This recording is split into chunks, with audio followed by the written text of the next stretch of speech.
तर रोज मी ठरवते की शिळा भात उद्यापासून खायचा बंद. तर हे असं शिल्लक राहिलं की नाही, फेकावंच पण वाटत नाही आणि कुणाला द्यावंसं पण वाटत नाही. मग करायचा गरम भात आणि ढकलायचं आपणच आपलं, बरोबर आहे का नाही? तर असं नाही करायचं. आता आजपासून त्याच्यापासून एक भन्नाट असा नाश्ता तयार करायचा. तर सगळ्यात आधी मिक्सरच्या भांड्यामध्ये भात, थोडासा रवा, कोथिंबीर, हिरव्या मिरच्या आणि पाणी टाकून फिरवून घ्यायचं. नंतर ते एका दुसऱ्या भांड्यामध्ये टाकायचं, पाणी खंगाळून घ्यायचं त्याच भांड्यामधून आणि नंतर लाल तिखट, थोडीशी हळद, चवीनुसार मीठ, बेसनचं पीठ आणि इनो हे सगळं मिक्स करून घ्यायचं.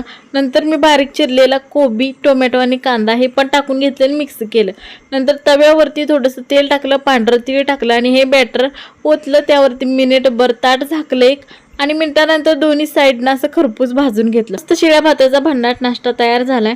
तुम्ही तिखट पॅनकेक पण बनवू शकताय, मस्त लागतंय. हे मी एकदा सांगते म्हणून ट्राय करून बघा आणि जाता जाता तेवढं लाईक शेअर सबस्क्राईब करायला विसरू नका.